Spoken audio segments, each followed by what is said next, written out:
மறைக்கப்பட்ட உண்மைகளை வெளிச்சத்திற்கு கொண்டுவரும் உங்கள் மக்கள் வெளிச்ச செய்திகள். வணக்கம்.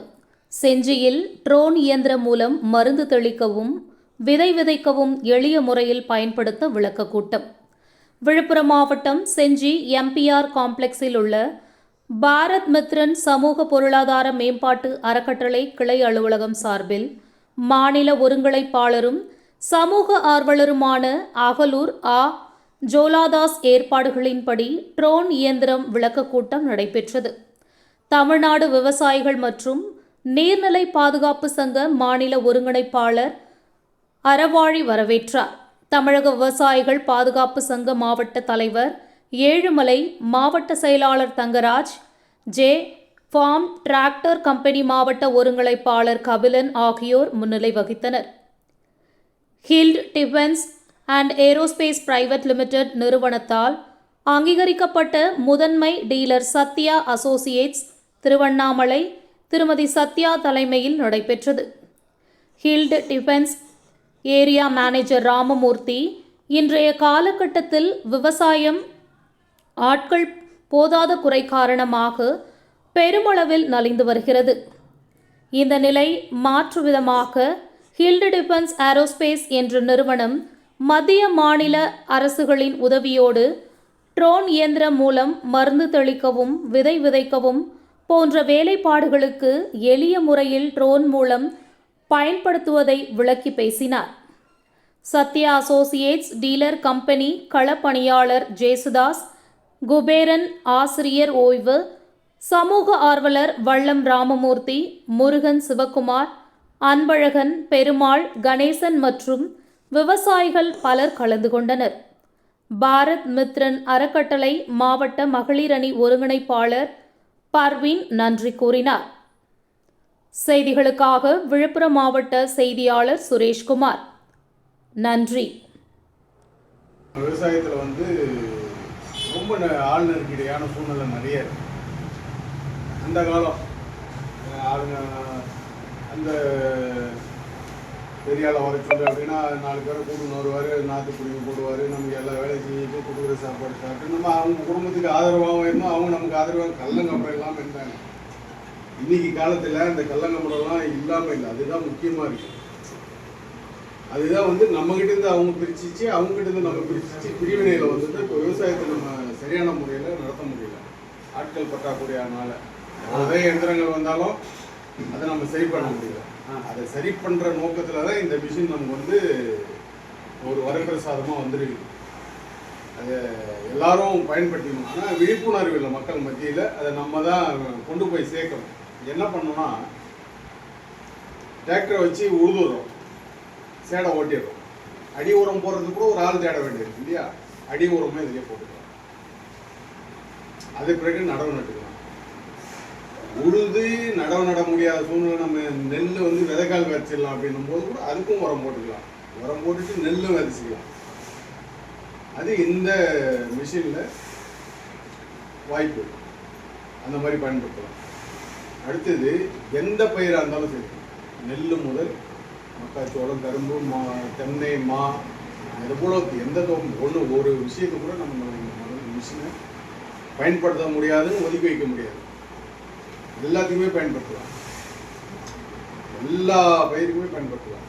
களைக்கொல்லி அறிவுக்கும் பயன்படுத்தலாம். எல்லாத்துக்கும் பயன்படுத்தலாம். அடுத்த கட்டமாக தானியங்கள் விதைக்கிறோம் இல்லைங்களா? உளுந்து, எள்ளு, பச்சைப்பயிறு, கொள்ளு, அதுக்குமே பயன்படுத்தலாம். அதுக்கு என்ன பண்ணணும்னா, மருந்து தெளிக்கிறதுக்கு அது ஒரு தனி டைம். அந்த உரங்கள்லாம் போட்டு இது பண்ணுறதுக்கு அது ஒரு டைம். அந்த டேங்கை மட்டும் மாற்றினா போதும். நம்ம வேறு எந்த அட்ஜஸ்ட்மெண்ட்டும் பண்ண தேவையில்லை. ஆட்டோமேட்டிக்காக அதுக்கு தகுந்த மாதிரி அந்த ரிசீவிங் அந்த வாய் அந்த ஜோனலில் ஓப்பன் ஆகிடும். இது பார்த்தீங்கன்னா ஒரு செட்டு பேட்டரி, 2 செட்டு அதாவது 2 பேட்டரி அதை ஃபிக்ஸ் பண்ணி ஃபுல் சார்ஜ் போட்டு ஆன் பண்ணோம்னா குறைந்தபட்சம் 14 நிமிஷம் அது நம்ம சார்ஜ் பண்ணும்.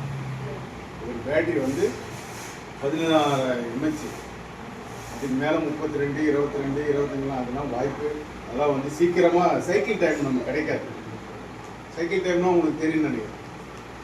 இப்போ நம்ம செல்ஃபோன் திரும்ப ஒரு நாளைக்கு ஒரு வாட்டி 2 வாட்டி சார்ஜ் போட்டு பயன்படுத்துகிறோம் இல்லையா, அதே மாதிரி தான். அதுதான் சைக்கிள் டைம். கிட்டத்தட்ட நமக்கு வந்து ஒரு 450 சைக்கிள் டைம் வரும். ஒரு பேட்டரி, ஒரு 2 பேட்டரி, ஒரு பேட்டரின்னு கூட கணக்கு வச்சுக்கணும். ஆனால் நமக்கு மிஷினுக்கு பயன்படுத்துறது 2 பேட்டரி. இப்போ 2 பேட்டரிக்கு நமக்கு 450 மணி நேரம் 450 முறை மாற்றி சார்ஜ் போட்டு யூஸ் பண்ணிக்கலாம். பார்த்தீங்கன்னா ஒரு ஏக்கருக்கு நல்ல தெளிவாக ஓட்ட தெரிஞ்சுட்டா 5 நிமிஷம் ஓட்டிடலாம். முதல்ல புதுசு நம்ம ட்ரைனிங் வந்து இப்போ தான் வந்து ஒரு 6 நிமிஷம் 7 நிமிஷம் எடுத்துக்கலாம். மொத்தத்தில் நல்லா தெளிவாக ஓட்ட கற்றுக்குன்னா 3 ஏக்கர் அந்த ஒரு செட்டு பேட்டரியில் ஓட்டலாம். மருந்தடிச்சிடலாம். சரி, மருந்தடிச்சிடலாம். இது என்னென்ன முறையில் மருந்தடிக்குது ஒன்றுமே தெரியாது, நம்ம என்ன பண்ணிக்கலாம் அப்படின்ற கேள்வி வரும். அதாவது 3 வகையாக அதை பயன்படுத்தலாம். ஒன்று மேனுவலாக, நம்ம பிள்ளைங்கள்லாம் கேம் விளையாடுவாங்க, அந்த மாதிரி மேனுவலாகவே அது எந்த சர்வே நம்பருக்கு நம்ம மருந்து தெளிக்கணுமோ அந்த சர்வே நம்பரை கட்டம் கட்டி அந்த டிஸ்பிளே ஓப்பன் பண்ணி கட்டம் கட்டி அது சேவ் பண்ணிட்டோம்னா சேவ் ஆகிடும். அந்த சர்வே நம்பர்லேயே நம்ம லெஃப்ட் ரைட் இது பண்ணோம்னா கரெக்டாக அடிச்சுட்டு வருவோம். அதுலேயே ஒரு மரம் இருக்குது, மரத்துக்கிட்ட போகக்கூடாது, தாண்டி போச்சுன்னா ரெக்க உடையும் அப்படின்ற ஒரு பயம் இருக்குது. அப்படின்னா அதில் பதிப்பு ஒரு மரம் இருக்குது, இந்த சர்வே நம்பரில் ஒரு மரம் இருக்குது அப்படின்னு அதை சேவ் பண்ணி பதிவு பண்ணிவிட்டு அது சென்சிங் இருக்கு. நம்ம பார்க்குறோம் இல்லையா, அந்த மாதிரி பார்வை திறமை இருக்குது, அது உணரக்கூடிய திறமை இருக்குது. அந்த விஷயம் ட்ரீ இருக்குது அப்படின்னு மரம் இருக்குது அப்படின்னு தெரிஞ்சோம்னா கிட்ட போய் ஒரு 3 அடி கேப்பில் திரும்பிடும், அடுத்த ரோவுக்கு திரும்பிடும். நம்ம சப்போஸ் மறந்துட்டோம், அதை பதிவு பண்ணலை அப்படின்னா அந்த மரத்துக்கு நேராக போய் சென்சிங் பார்க்கணும். இது நமக்கு உத்தரவு கொடுக்கலையே நீங்கள் போக சொல்லி அப்படின்னு சொல்லிட்டு திரும்பி நம்ம எங்கேருந்து ஸ்டார்ட் பண்ணி விட்டோமோ ஸ்டார்ட் பண்ண எந்திரிச்சு இடத்துக்கே வந்து உட்காந்துரும். நம்ம மார்க் பண்ணணும், மார்க் பண்ணல பதிவு பண்ணலைன்னா அந்த எந்திரிச்சு இடத்துலேயே கரெக்டாக அங்கே வந்து உட்காந்துரும். நம்ம தப்பு அப்படின்றத அவங்க மறுபடியும் அதை பதிவு பண்ணி அந்த அதே மாதிரி தான் எலக்ட்ரிக் போல்டு இருக்கு, இன்கம் இருக்கு அப்படின்னு பதிவு பண்ணிட்டா ஒரு 3-3.5 அடி கேப்பில் ஒதுங்கிடும். நான் அந்த 3 அடியில் அங்கே போய் மருந்து போய் தெளிக்குமா அப்படின்னு கேட்பீங்க. கிராஸில் போகும், மருந்து போகும். உங்களுக்கு டவுட்னா கூட அதை நீங்கள் பரிசோதனை பண்ணி பார்க்கலாம். அந்த மாதிரி மருந்து தெளிச்சிடும். அடுத்தது இன்னொரு முறை எப்படின்னு கேட்டிங்கன்னா, ஒரு பட்டா நம்பர், குறிப்பாக ஒரு 1255 பட்டா நம்பர், அதில் ஒரு 19 சர்வே நம்பர் இருக்குது. 19 சர்வே நம்பரும் ஒவ்வொரு சர்வே நம்பரும் ஒவ்வொரு துண்டு ஒவ்வொரு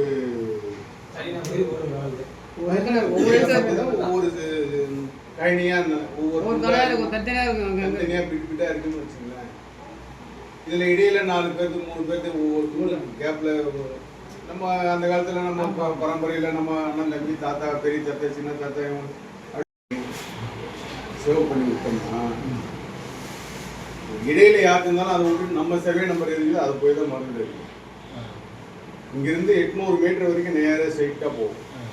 அதே மாதிரி பின்னாடி 800 மீட்டர் வரைக்கும் போகும். மேலேயே 800 மீட்டர் போகும். ஆனால் 800 மீட்டருக்கு போச்சுன்னா நம்ம கண்ணுக்கு தெரியாது. 100 மீட்டர் போனாலே அது பெரிய அதையே நம்ம பார்க்கறதுக்கு கஷ்டம். அது நம்ம அட்ஜஸ்ட் பண்ணிக்கலாம். பயிர்கள் அந்த மாதிரி நம்ம அட்ஜஸ்ட் பண்ணிக்கலாம். என்ன பண்ணணும்னா, வாங்க 10 லிட்டர் தண்ணி தான் நம்ம ஊற்றணும்.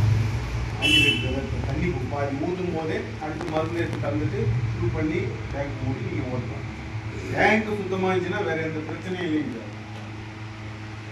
மருந்து சுத்தமாக தண்ணி போய் நாசிலில் ஃப்ரீயாக அடிக்கிறதுக்கு ஃப்ரீயாக இருந்துச்சுன்னா சரியாக போச்சு. மருந்து அடிச்ச பிறகு நீங்கள் ஒரு வாட்டி சுத்தமான தண்ணியை ஊற்றி ப்ளே ஆன் பண்ணி விட்டிங்கன்னா அது பீச்சு க்ளீன் பண்ணி டேங்க் க்ளீன் பண்ணிடலாம், நாசில் க்ளீன் பண்ணிடலாம், பைப்பு க்ளீன் பண்ணி. நீங்கள் வீட்டில் ஒன்று வைக்கும்போது மிஷின் அந்த மருந்து வாசனை வராது.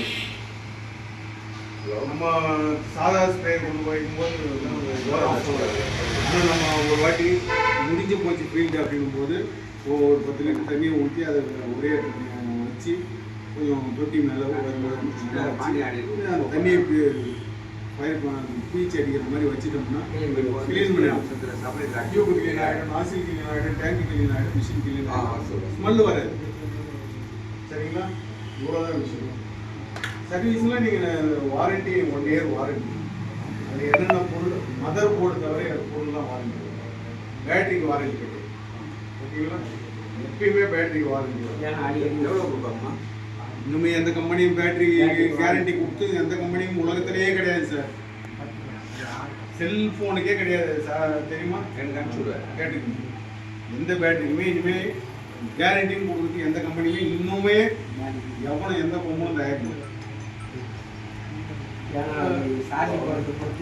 ஆமாம், அது நம்ம யூஸ் பண்ணுறது. இப்போ நம்ம ஒன்றும் இல்லை, செல்ஃபோனையை கூட நைட்டு இப்போ யூஸ் பண்ணிடுறோம், சார்ஜ் தீர்ந்து போது நைட்டு பொம்மை என்ன பண்ணுறோம், சார்ஜில் போட்டு அப்படியே வச்சு தூங்கிடுறோம். அது போடக்கூடாது, அந்த முறையை சரி.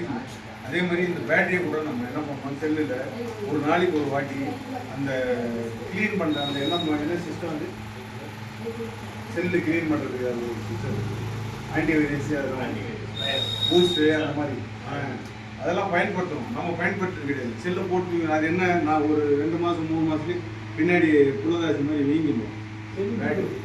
அது தவறான பயன்பாடு.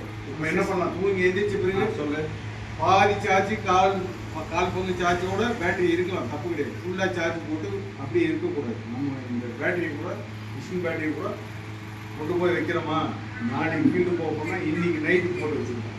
மற்ற நேரத்தில் கொஞ்சம் ஒரு 25% 50% அந்த மாதிரி சார்ஜ் இருக்கலாம். முழுமையாக சார்ஜ் போட்டு வைக்கக்கூடாது. எது வேணாலும் நடக்கும். பேட்டரியை பற்றி நம்ம இதுதான் நடக்கும்னு நம்ம சொல்ல முடியும். இதுதான் ப்ரொசீஜர். உங்களுக்கு தெரியல, வேறு சார் வேறு சொல்லுங்கள், வேறு என்ன டவுட்னா கேட்குறேன். அப்புறம் சரிங்க சார், எது வந்தாலும் சார்கிட்ட சொல்லுங்கள், என் நம்பர் வாங்கிக்கிங்க, தேடுங்க, அவர்கிட்ட பேப்பர்ஸ் அவர்கிட்ட கொடுங்க. அவர் கூட சப்போர்ட் பண்ணி என்னென்ன பண்ணணுன்றதை நாங்கள் அவருக்கு இன்ஸ்ட்ரக்ஷன் உடனே பண்ண சொல்லி மூவ் பண்ணி நம்ம உடனே பண்ணிடுறோம். ஒரு 15 டேஸில் மிஷின் கூட சப்போர்ட்டாக அவருக்கு நாங்கள் பண்ணி என்னென்ன பண்ணணுமோ நாங்கள் எல்லா சப்போர்ட்டும் பண்ணுறோம். ஒரு 15 டேஸில் நீங்கள் ஒரு 10 மிஷின் எடுக்கிற மாதிரி நல்ல தரமான விவசாயிங்க ஒன்று சேருங்க. சேர்ந்து ஒரு 10 நாளில் அந்த மிஷின் எடுக்கிறதுக்கு என்ன பண்ணணுமோ நான் கூட இருந்து உங்களுக்கு நான் சப்போர்ட் பண்ணுறேன். நீங்கள் எனி டைம் கூப்பிடுங்க, நான் வரேன் சார். நைட்டு 12 மணிக்கு கூப்பிடுங்க, நான் வண்டி எடுத்து நேரம் என்ன பண்ணணுமோ நான் பண்ணி கொடுத்துருவேன். அதுக்காக நீங்கள் எனக்கு வந்து எதையும் பண்ண தேவை. ஒரு டீ ஒரு தண்ணி அந்த அன்பு போடும்.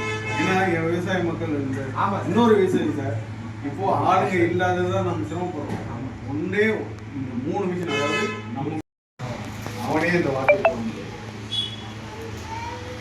அவனே முட்டி போதி பார்க்குறான் உள்ள மிஷின் யூஸ் பண்ணுறது. அவங்கெல்லாம் எப்படி இருக்கும், இப்படி கையை தூக்கிட்டு இருக்குமா, டப்புன்னு கையை கீழே போகிற மாதிரி இருக்கும் மிஷின். அப்படின்ட்டு நேரம் ஆகிட்டோம், இது மடிக்க வச்சுக்கலாம். எல்லாமே ஒரு மெத்தட், எல்லாமே வந்து டிஃப்ரெண்ட்டாக ஆனஸ்டாக இருக்கும் நம்ம மிஷினில். அதனாலேயே சென்ட்ரல் கவர்மெண்ட்டுக்கு ரொம்ப பிடிச்சி போய் 7 வருஷமாக நம்மகிட்ட மிஷின் வாங்கிட்டு இருக்கோம். சரிங்களா? இது உங்களுக்கு எல்லாருக்கும் நல்லா புரிஞ்சிருக்கும்னு நினைக்கிறேன். இன்னொரு வாட்டி நீங்கள் எப்பயாவது கூப்பிட்டு எங்களுக்கு இன்னும் கூட எங்களுக்கு தெளிவாக வேணும் தரணும், நான் வந்து உங்களுக்கு நான் சொல்கிறதுக்கு தயாராக இருக்கேன். முடிஞ்ச அளவுக்கு எவ்வளோ சீக்கிரம் நீங்கள் டாக்குமெண்ட்டை கொடுத்து நீங்கள் எங்களை இது பண்ணுறீங்களோ, உங்களுக்கு ஒரே வாரத்தில் நாங்கள் பேங்க் சம்மந்தப்பட்ட எல்லா வேலையும் முடிச்சிடுவோம். அடுத்த வாரத்தில் உங்களுக்கு ட்ரைனிங் விஷயத்தை பண்ணிடுவோம். அது சம்மந்தமாக நீங்கள் சார்கிட்ட நீங்கள் எல்லாத்தையும் இது பண்ணுங்க. அவர்கிட்ட நான் எல்லா டீட்டெயிலும் கொடுத்துருக்கேன். இன்னமும் அவர்கிட்ட கொடுத்து இது பண்ணுறேன். அவர் மூவ் பண்ணுவார் என்கிட்ட. நாங்கள் உங்களுக்கு எங்களுக்காக நீங்கள் எதுவுமே செய்ய தேவை. சாருக்கு நீங்கள் என்ன பண்ணணுமோ நீங்கள் கூட இருந்து நீங்கள் பண்ணுங்கள். Company as a company dealer நாங்கள் வரும்போது டீலர் ஆஃபீஸ்லேருந்து வர மாட்டோம், ₹1 நீங்கள் கொடுக்கக்கூடாது. ஏன் கம்பெனி ஸ்டாஃப் வருவான், நான் வந்தாலும் ₹1 நீங்கள் கொடுக்கக்கூடாது. ஒரு பச்சை தண்ணி கொடுக்குறீங்களா, ஓகே சார் தண்ணி கொடுக்குறா, நாங்களே கேட்டு வாங்கி சாப்பிடுவோம். மற்ற விஷயத்துக்கு அந்த டாக்குமெண்ட் செலவு, இந்த டாக்குமெண்ட் செலவு, விஏ செலவு, அதெல்லாம் எதுவுமே கிடையாது. நீங்கள் சிறு விவசாய சர்டிஃபிகேட் வாங்கினா, பெரு விவசாய சர்டிஃபிகேட், புது விவசாய சர்டிஃபிகேட்லாம் எதையுமே நாங்கள் கேட்குறோம். சரிங்களா? 1 ஏக்கர் மினிமம், 1 ஏக்கர் கம்மியாக இருந்துச்சுன்னா பண்ண முடியாது. அது யார்கிட்ட வேணால், உங்கள் சொந்தத்தில் யார்கிட்ட வேணாலும் 1 ஏக்கருக்கு மேலே நீங்கள் 100 ஏக்கர் வச்சுருந்தா கூட மிஷின் உண்டு, சப்சிடி உண்டு. இது சப்சிடிக்கு உண்டு ரேட்டு 6,21,000 வித் 5% ஜிஎஸ்டி 5%. ஓகேங்களா? புரிஞ்சுதுங்களா சார்? சார் இடையில வந்தார், அவருக்கு டவுட் நிறையா தான். கலந்துக்கோங்க, கலந்து பேசி அவருக்கு டீட்டெயில் எல்லாம் சொல்லுங்கள். மேற்கொண்டு என்ன பண்ணணுன்றதை நான் சார்கிட்ட சொல்கிறேன். நீங்கள் அதாவது அட்வான்ஸாக வாங்கிடுங்க. ஃபர்ஸ்ட் டைம் பிகினிங்கில் சம்பாதிக்கிறது நமக்கு போட்டி வரும்போது போட்டியில் நீ நானும் சொல்லிட்டு ஓட வேண்டியது. பிகினிங்கில் நல்லா சம்பாதிச்சிங்க, கடினமாக நீங்கள் சம்பாதிச்சு. அதே மாதிரி இன்னொரு விஷயம், இந்த தட்பவெப்ப சூழ்நிலை அந்த மாதிரி கூலிங்காக இருக்கும். ஒரு சில நேரத்தில் தூரல் போடும். அந்த மாதிரி நேரத்துலாம் மிஷின் ஓட்டுமா அப்படின்ற மாதிரி கேள்விங்களா, அந்த தூரல் போட்டு ரொம்ப கோடாக இருக்கிற நேரத்தில் அக்செப்ட் பண்ணாது, மருந்து தெளிக்க அக்செப்ட் பண்ணாது. ஏன்னு கேட்டிங்கன்னா அது சென்சிங்கில் தெரியும். இப்போ மருந்து தெளிச்சா அது தண்ணியில் கரைஞ்சி போகும், அதனால் நான் தெளிக்க மாட்டேன்னு சொல்லிட்டு மிஷின் போவாது சார். மெயின் விஷயம் ஏன் இப்போ ஓடலன்னு சொல்லிட்டு நீங்கள் நாளைக்கு எங்கிட்ட கம்ப்ளைண்ட் வருது. இப்பயே சொல்லிட்டு சென்சார் இருக்கு, கிளைமேட்டை கேதர் பண்ணுறதுக்கு அது சென்சார் இருக்கு. ரொம்ப கூலிங்காக ஒரு மழை தூரல் போடுற மாதிரி ஒரு சூழ்நிலை இருக்கு அப்படின்னா அது மருந்து தெளிக்காது. இதை நல்லா மைண்டில் வச்சுங்க. எங்கேயுமே நீங்கள் ஓட்டும் போது ஞாபகத்தில் வச்சு ப்ளே பண்ணிங்கன்னா ஓகே.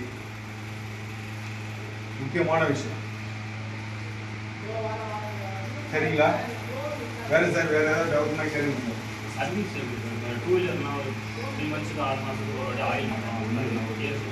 அதாவது நீங்கள் ஒரு ஃபீல்டை முடிச்சிங்கன்னா ரெக்கையை பரிசோதிச்சுக்கணும். அப்பப்போ அலங்கிய வச்சு நீங்கள் டைப் பண்ணுங்க. ஏன்னா அது யூஸ் ஆகிறதுக்கு வாய்ப்பு இருக்குது. அது மட்டும்தான் தற்சமயத்துக்கு வர வேண்டிய பிரச்சனை. அதுக்கப்புறம் நீங்கள் 3 மாதம் 6 மாதத்துக்கு அப்புறம் அந்த டேங்க்லாம் நீங்கள் ஆட்டோமேட்டிக்காக க்ளீன் பண்ணிக்கலாம். நீங்கள் அந்த ஃபில்டர் இருக்கு இல்லையா, ஃபில்டரை நீங்கள் அப்பப்போ சுத்தம் பண்ணி இது மருந்து தண்ணி ஊற்றுறதுக்கு மட்டும் நீங்கள் கரெக்டாக தெளிவான ஒரே ஒரு ஆள் கூட தேவையில்லை. அப்படி குச்ச மாதிரி சேடை ஓட்டணும். டிராக்டரை வச்சு ஓட்டிட்டு அடி ஓரம் போகிறதுக்கு இந்த மிஷினை யூஸ் பண்ணிப்போம். நடவு தேவை, நடவு மிஷினும் நம்ம வச்சு நடப்போம். நடவு தேவையில்லைன்னு நான் விறகாலிலே பார்த்துக்கணும்னா அடி ஓரம் போட்டுட்டு மிஷினில் நெல்லை கொட்டி நிறையா என்ன பண்ணணும், நிறையா இருக்கணும் நெல். பல நெல் பல ஆகிடும். முளைப்பு வராத அளவுக்கு லைட்டாக போடும். முளைப்பு இருந்தால் போடும். ஊற வச்சு அப்படி போடணும். அந்த வச்சிடலாம். இது நம்ம ஈஸியாக சாகிற மாதிரி கரெக்டாக நம்ம கையில் போடுற மிஷின் வந்து ஒரு இடத்துல அதிகமாக போடுறது, ஒரு இடத்துல கம்மியாக இருக்குது. உங்களுக்கு ஒரு நிறைவில்லாத போயிடும் மனசுக்கு. என்னடா அது பயிர். அப்போது அந்த மனசுக்கு அந்த மாதிரி ஒரு வெளியே வரும்போது அந்த பயிருமே அந்த மாதிரி ஒரு பொங்கலாக தான் இருக்கும். உற்சாகத்தோடு இது சூப்பராக வரும் அப்படின்ற இதோட அதுக்கு நம்ம இன்னும் ஒரு 10 ரூபா சேர்த்து செலவு பண்ணும்போது நல்லா தான் நமக்கு ஹீல்டு கொடுக்கும். நல்லாவே ஹீல்டு கொடுக்கும். அந்த மாதிரி இது வந்து தரவாக வச்சுன்னு வரும். நெல் உரமும் அதே மாதிரி தான். மலாட்டிக்கு நம்ம உரம் போட்டுக்கலாம். எந்த பயிர் போனாலும் மக்காச்சோளம், கரும்பு, தென்னை, வாழை, மாமரம், சப்போட்டா மரம், கொய்யா மரம், இந்த ஒரு சில நேரத்தில் நம்ம பந்தல் போட்டு காய்கறி போட்டோம், அதுக்கும் பண்ணலாம். பப்பாளி தோப்பு வைக்கிறாங்க ஒரு நேரத்தில், அதுக்குமே யூஸ் பண்ணலாம். எல்லாத்துக்குமே எதுக்குமே மருந்தடிக்கிறதுக்கு இந்த மிஷினால முடியாதுன்னு சொல்லவே முடியாது சார். ஆனால் இது இல்லாமல் விதவிதமாக மருந்து வச்சு ஓஸ் வச்சுக்கணும் மேலே பண்ணுறது, அப்புறம் ஏடி மாதிரி வச்சு லிஃப்ட் வச்சு மருந்து இந்த மாதிரி ஸ்கீம்லாம் நிறையா வச்சுக்கிறாங்க. எதுவுமே தேவையில்லை. அந்த ஒரு மிஷினு டிராக்டர் ஹார்வெஸ்ட் நடவு நடுற மிஷினு கூப்பிட்டு நம்ம வாங்கணும்னு அவசியம் இல்லை. யாருன்னா நடவு நடுற மிஷின் அவனை கூப்பிட்டா அவன் ஏற்கனவே ஒரு அனுபவத்தில் பண்ணுவான். விதை விடுறது அவனே விதை விட்டுருவான், வாய் நாற்று விடுவான். அது நமக்கு கம்மியாக இருக்கும். நம்மளா வந்து எவ்வளோன்னு தெரியாத விட்டு அது எப்படின்னு தெரியாத பண்ணக்கூடாது. அந்த ஒரு விஷயத்துக்கு யாருன்னா பக்கத்தில் இருக்காங்களா இல்லை, இது எல்லாமே நானே பண்ண போனேன்னா யார் நடவு போகிற மிஷின் வச்சு அவங்க கூட இருந்து விதை போடுறது, எப்படி போடுறது, எந்த நெல்லை போடுறது, எந்த நாற்று கேட்குறாங்க, எல்லாத்தையும் தரவா தெரிஞ்சுக்கணும். ஒரு 5 பேர் கையில் வச்சுக்கணும். நாற்று ஓடுறதுக்கு, அதை எடுத்து போய் ஓட்டுறதுக்கு, நடுவு நட்டு கொடுக்குறதுக்கு, அது எல்லாம் தனியாக ஒரு கூலி ஏக்கராக்குள்ள ஆகுதுன்னு சொன்னீங்கன்னா விவசாயிக்கு அவன் பண்ண கால் மேலே காலக்கும் உட்காந்துருக்கோம். நம்ம நட்டு ஊசி வந்துடும். சரிங்களா? இது நிறைய பேர் பண்ணுறாங்க. இந்த மாதிரி பண்ணலாம்.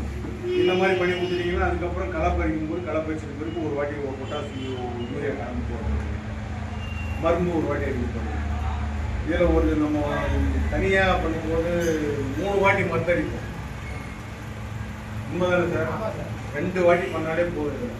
அதே மாதிரி அதில் வந்து மருந்து நிறைய காசு அதிகமாகும்.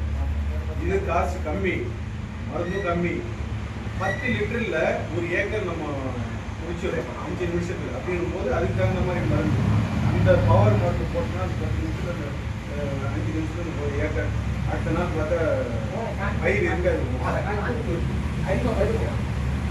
அதுக்கு தகுந்த மாதிரி தான் நம்ம செலவும் குறையுது இல்லைங்களா? செலவு குறையுது. அதனால் எவ்வளோ சீக்கிரம் நீங்கள் உங்கள் ஏரியாவில்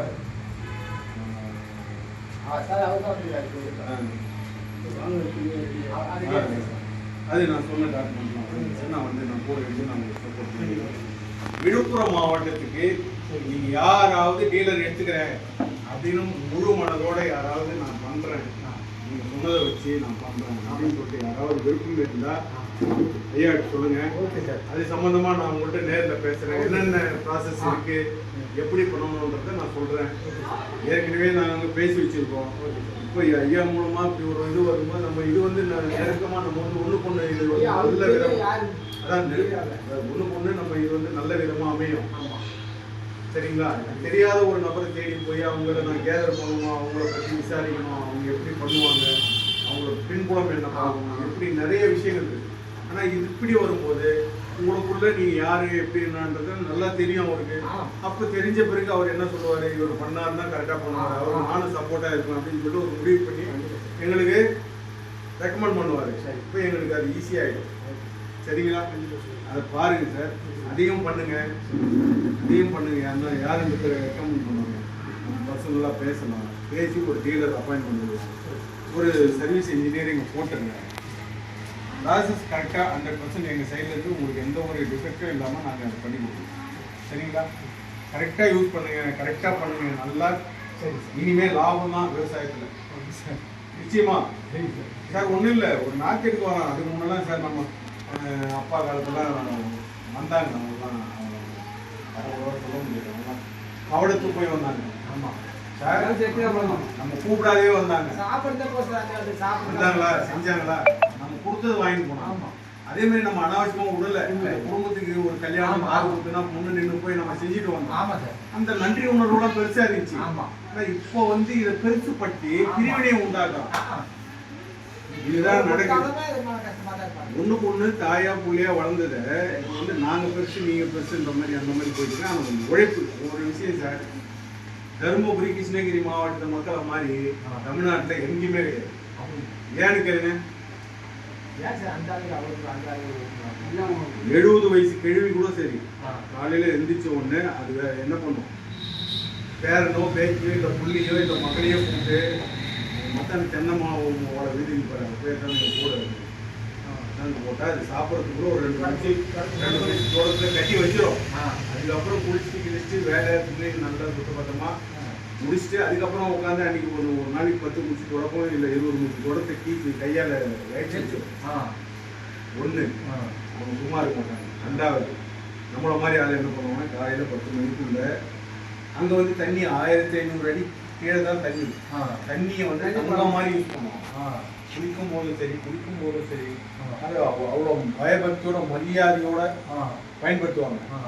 என்ன பண்ணுவார், அவர் வெறும் நிக்கர் மட்டும்தான் போட்டு இருப்பார். எந்திரிச்சு போய் மாட்டை பிடிச்சி வேற இடத்துல, அதாவது வந்து நேற்று சாயந்தரமே இடம் க்ளீனாக இருக்கும். அது ஏற்கனவே மாடு கட்டின இடம் மாதிரியே தெரியாது, க்ளீனாக இருக்கும். அந்த இடத்துல ஓட்டி போய் கட்டிட்டு அவர் சாணி வாரி போடுவோம். சாணி வாரி போட்டுட்டு சுத்தம் பண்ணிட்டு அந்த கொஞ்ச நேரம் அந்த மாடு ஃப்ரீயாக அப்படின்னு இருந்த ஒன்று. அதுக்கப்புறம் தீவனாத்து போடுவாங்க. அப்படி பசங்க படிக்கிற பசங்க வீட்டில் இருக்காங்கன்னா இவர் இந்த வேலை செய்யணுன்னா அந்த பசங்க தீவனாத்து போடுவாங்க. மாட்டை குளிப்பாட்டுற மாதிரி இருந்துச்சுன்னா அந்த குளிப்பாட்டுவாங்க. இல்லை இவங்களே சாண்டிலாம் வாரி போடுவாங்க பசங்க. வீட்டில் அம்மா கூட பொம்பளை போலன்னா வீட்டு வேலையை பங்கெடுத்துக்கும் செய்யும். இல்லை காட்டில் ஒரு காலையிலேயே செய்ய வேண்டிய வேலை நடத்தலை அப்படின்னா அதை போய் செய்வாங்க. காலையில் 9 மணி 8:30 மணி வரைக்கும் அந்த வேலையில் பங்கெடுத்துட்டு அதுக்கப்புறம் காலேஜ் ஸ்கூலோ போவாங்க. ஒரு பசங்க கூட சும்மா இருக்க மாட்டாங்க. சரிங்களா? அதே மாதிரி ஈவினிங் வந்த உடனே மாட்டை பிடிச்சி கட்டுறது, மேய்க்கிறது, தீவனாச்சு போடுறது, அம்மாவுக்கு ஹெல்ப் பண்ணுறது, இந்த மாதிரி வேலையை பண்ணுவாங்க. இவர் காலையில் இந்த வேலையை முடிச்சார் இல்லையா, அவர் இந்த மாதிரி விவசாயிலே தெரியாது. அவர் பஸ் ஏறி போகும்போது இல்லை 2 வீலர் போகும்போது அதிகாரி மாதிரி போவார். அப்படி டிப்டாப்பாக அப்படி நீட்டாக போவார். அவருக்கு தெரியாத விவசாய அலுவலகமே கிடையாது. அத்தனையும் A to Z அப்படி ஃபிங்கர் டிப்ஸில் வச்சுருக்கோம். கவர்மெண்ட்டில் சென்ட்ரல் கவர்மெண்ட்டில் என்ன ஸ்கீம் வந்துருக்கு அந்த அடுத்த செகண்டே அவங்களுக்கு கொடுக்கும். அதுக்குண்டான எல்லாமே அந்த சென்டரில் அந்த அமைப்பெல்லாம் வச்சுருப்பாங்க. சென்ட்ரல் கவர்மெண்ட் என்ன ஸ்கீம் அறிவிச்சிருக்காங்க, ஸ்டேட் கவர்மெண்ட் என்ன ஸ்கீம் அறிவிச்சிருக்காங்க, அதெல்லாம் கணக்கு போட்டு இது செல்லுபடியான இந்த ஸ்கீம் ரெகுலராக வரும் வராதுன்னு சொன்னால் நாங்கள் தெளிவாக சொல்லுவோம். உடனே போய் அந்த துறையை சார்ந்து அவங்ககிட்ட அவங்க என்ன 1 கிலோ ஒரு உளுந்தம்பருப்பு உளுந்த விதை அது நம்ம வரணும், அதை வாங்கிட்டு தான் வரும், வர மாட்டாங்க. கவர்மெண்ட்ல என்னென்ன ஸ்கீம் இருக்கு அது அத்தனையும் வாங்கிக்குவாங்க சார். ஒன்று கூட வாங்காத வர மாட்டாங்க. ஆனால் டெய்லி போவாங்க. ஆனால் பயனுள்ள விஷயத்தோடு தான் வரும். அதே மாதிரி அவங்க அத்தனை பேரும் லோன் வாங்கினது கூட்டுறவு சொசைட்டி தான். கூட்டுறவு சொசைட்டி தான் வேறு அந்த பேங்க்லேயே வாங்கினாங்க. கல்வி கடன் அந்த மாதிரி கல்வி கடன்லாம் முக்கியத்துவம் கொடுக்கவே மாட்டாங்க. போய் பாருங்கள், கிருஷ்ணகிரி தருமபுரி மாவட்டம் இன்னைக்கு நம்பர் 1 பேங்கோட நம்பர் 1 இருக்கிறது லாபத்தில் இருக்கிற கூட்டுறவு சொசைட்டி தான். அதை நீங்கள் ஒரு வாட்டி போய் பாருங்கள். இல்லை நாங்கள் டீலர் இது பண்ணும்போது நாங்கள் கூப்பிடுறோம். அந்த விவசாயம் கூட இந்த விவசாயத்தை எப்படி நம்ம டெவலப் பண்ணுறது விஷயத்தை கலந்து பேசுறதுக்கு ஒரு டீம் உருவாக்கி நான் பண்ணுறேன். அப்போ வந்து பாருங்கள், ஒருத்தரும் சும்மா இருக்குமா சார்? நம்ம பிள்ளைங்கன்னு என்ன பண்ணுறோம்? தென்னை மேலே உட்காந்து கேம் விளையாடுறோம். இல்லை போகிற வர பொண்ணை பார்த்து கிண்டல் பண்ணுறோம். இல்லை ஒரு குறிப்பிட்ட வயசுக்கு மேலே சாப்பிட ஆரம்பிச்சிடலாம். அப்போ ஒரு வார்த்தைமா அதனால சும்மா இருக்கு சொல்கிறேன்னா இல்லைங்களா சார்? அந்தால இது அந்தால சும்மா இருக்குமா வாய போடுமா அப்படின்னா இப்போ பசங்கிட்ட நம்ம வந்து ஒரு நெருக்கமாக அன்யோன்யமாக ஃப்ரெண்டாக இல்லை போக்கு எல்லாமே இந்த 2 மாவட்டத்தை வந்து நம்ம எல்லாமே தமிழ்நாட்டில் பெரும்பாலும் இந்த மாதிரி தான் இருக்குது. இதை நம்ம வந்து ஒரு லெவலுக்கு கொண்டு வரணும். நம்ம இருக்கும்போது தான் பண்ண முடியும். இப்போ போகிற போக்க பார்த்தா அது நம்ம தான் வந்து அறிவியல் பூர்வமாக அதாவது கற்காலம் ஒரு இந்த லைட்டு வெளிச்சத்தில் படிக்கக்கூடிய வாய்ப்பு கூட நமக்கு எப்போ ஒரு 8வது 7வது படிக்கும் போது தான் உங்களுக்கு. அதுக்கு முன்னாடி அந்த திரி நாடகம் படிச்சுக்கலாம். அந்த மாதிரி ஒரு அனுபவத்தையும் இப்படி ஒரு விஞ்ஞான வாழ்க்கையும் கண்டியும் நம்ம வாழ்ந்து ஒரு சாதனை பண்ணது நம்மளாக தான் இருக்கும். 80s 90 பிறந்த நம்மளாக தான் இருக்கும். 70 90 பிறந்த நம்மளாக தான் இருக்கும். நம்ம கட்டுப்பாடுகள் அன்றைக்கும் சரி இன்றைக்கும் சரி ஒரே மாதிரி தான் இருக்கும். இன்றைக்கி ஆடம்பரம் வந்துச்சேன்னு சொல்லிட்டு நம்ம ஆடம்பரம் நமக்கு பிடிக்காது. நம்ம அந்த வழியில் போகிறது கிடையாது. நம்ம பிள்ளைங்க ஒரு எச்சரிக்கையோட கண்ட்ரோலாக இருக்கணும்னு நம்ம நினச்சாலும் இப்போ உள்ள கலாச்சாரம் அவங்கள இருக்க விடுறது இல்லை. இல்லை இந்த மீடியாக்கள் அந்த மாதிரி விஷயங்களை புகுத்துது. ரஃப் அண்ட் டப்பாக தான் பழக்கத்தையே ரஃப் அண்ட் டப்பாக தான் இருக்க வைக்குது. அப்படின்னும் போது நம்மளோட முடிஞ்ச ஜென்ரேஷன் இதுக்கப்புறம் கலியுகம் எப்படி ஆக போகுது ஏதாக போகுது அது வரைக்கும் நம்ம இருக்க வர இந்த விவசாயத்தை நம்ம எப்படி நம்ம அப்பா அம்மாலாம் நேசிச்சு அது மூலமாக நம்மளை எப்படி உயர்த்தணும்னு நினச்சாங்களோ நம்மளும் ஒரு சில நேரத்தில் இந்த விவசாயத்தை கண்ணுங்க எடுத்துனா அதுக்கு மேலே ஒரு ஈர்ப்போட இருந்தோம். இப்போ கூட எனக்கு ஒரு புல்லுக்கட்டு சொன்னது 2 மாட்டை ஏறு மாட்டை ஓட்டின்னு வந்தது. ஆமாம் 2.5 கிலோமீட்டர் நடந்து வந்த அனுபவம்லாம் உண்டு. ஆமாம் சரிங்களா? அதெல்லாம் ஒரு பசுமையான நினைவு. ஏரி ஏலம் புது ஏலம் காலையில் இந்த வேர்க்கடலை போடுறதுக்கு புழுதி ஓட்டிகிட்டு இருக்காரு. பழங்கஞ்சி சாப்பாட்டுக்கே கொண்டு போகிறேன். ஏரி கரையில் வச்சுட்டு ஒரு துள்ள மீனை மாதிரி எதுவுமே அம்மாட்ட கொடுத்துட்டு எடுத்துகிட்டு போனால் நேரம் போச்சு. போனால் அட்டி சுருண்டை அப்படியே புழுதிலே வீழ்ந்தேன். இந்த மாதிரி அனுபவங்கள்லாம் இருக்குது சார். இந்த மாதிரி கண்டிஷனில் நம்ம வளர்ந்துருக்கோம். என்றைக்கா இருந்தாலும் நம்ம வந்து தப்பு பண்ணுறன்ற எண்ணம் வராது நமக்கு. இப்போ அப்படி இல்லை சார். ரொம்ப மாறி போச்சு, டிஃப்ரெண்டாக மாறி. ஒவ்வொரு விஷயத்தையும் பார்க்கும்போது நமக்கு அப்படியே பைக்கின்னு ஒரு பயம் வருது. நம்ம பிள்ளைங்க நம்மளை மாதிரியே இருந்துருவாங்களா அப்படின்ற ஒரு ஏக்கம் வருது நமக்குள்ள.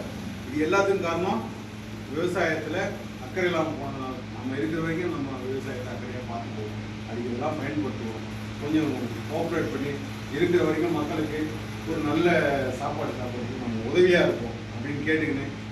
நன்றி, விடைபெறுகிறேன். எப்போ வேணாலும் கூப்பிடுங்க, எப்போனாலும் நான் வந்து உங்களுக்கு உதவியாக இருக்கிறேன். சந்தோஷம், நன்றி. பயிற்சி பண்ணுறதுக்கான வாய்ப்பையும் கொடுத்தாரு. சப்ஸ்டியூட் பண்ணுறது அது எப்படி வாங்கணும் அப்படின்னு சொன்னாங்க. எல்லோரும் புரிஞ்சிருக்குன்னு நினைக்கிறேன். அதை மேற்படி அவர் சொன்னால் போல அது செயல்பட்டு எங்களுக்கு கால் பண்ணிங்கன்னா அது முழுசாக வாங்கிறதுக்கு இங்கே 2 பேர் வாங்கிறதுக்கு தயாராக இருக்கிறாங்க. மறுபடியும் சொல்லும்போது வந்து நம்ம டைம் அந்த ஃபீல்டில் இருக்கிறவங்க